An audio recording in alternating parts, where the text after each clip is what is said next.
Assalamualaikum warahmatullahi wabarakatuh. Kami dari kelompok 2 akan membuat video percobaan hitung arus listrik yang beranggotakan Saya Perke Christian Pasaribu dengan NIM belakang 69. Saya Sakti Bangun Prasetyo dengan NIM 101. saya Fali Ramadhani dengan di belakang 13. Saya Ustadz Tirti dengan di belakang 01. Teori percobaan Oersted menyatakan bahwa arus listrik yang mengalir melalui suatu pengantar dapat menghasilkan medan magnet di sekitarnya.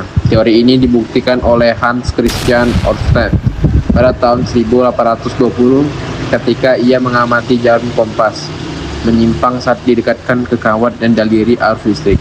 Tujuan percobaan: 1. Membuktikan adanya medan magnet di sekitar kawat yang dihubungkan dengan arus listrik atau sumber baterai. 2. Menganalisis arah medan magnet berdasarkan arah aliran arus yang diberikan pada kawat. 3. Menganalisis pengaruh jarak dengan medan magnet yang dihasilkan. Alat dan bahan: ada wadah berisi air, tembaga, silet, solatip, dan baterai. Langkah kerja: pertama, kita sambungkan ujung kawat tembaga pada masing-masing kutub positif dan negatif baterai. Kita rekatkan dengan menggunakan solatip.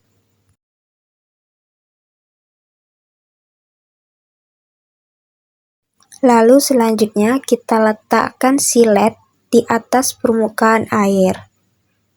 Pastikan siletnya tidak tenggelam. Pada percobaan pertama dengan sumber tegangan 1,5 volt dengan satu buah baterai, kawat yang didekatkan pada silet mengalami penyimpangan dan pergerakan relatif lambat. Hal ini menunjukkan bahwa arus listrik yang mengalir pada kawat telah menghasilkan medan magnet, namun kekuatannya masih relatif kecil, sehingga gaya yang bekerja pada silet tidak terlalu besar. Setelah kawat dijauhkan dari silet, maka silet tersebut akan kembali lagi pada posisi awal.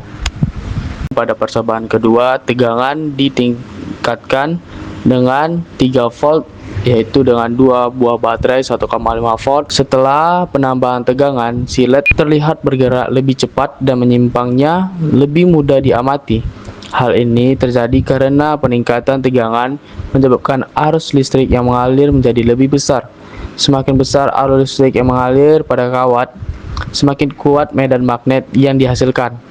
Medan magnet yang lebih kuat memberikan pengaruh yang lebih besar terhadap silet, sehingga silet bergerak lebih cepat dibandingkan percobaan pertama. Jadi, penyimpangan kompas dipengaruhi oleh beberapa faktor, yaitu besar arus listrik yang mengalir, jarak antara kawat berarus dan kompas, serta arah arus listrik.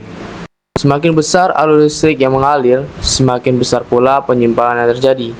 Sebaliknya, jika arus listrik menyimpang, jarum kompas juga semakin kecil.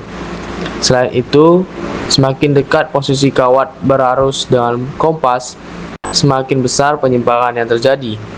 Jika terjadi keduanya semakin jauh, pengaruh medan magnet akan berkurang sehingga jarum kompas tidak mengalami penyimpangan yang signifikan.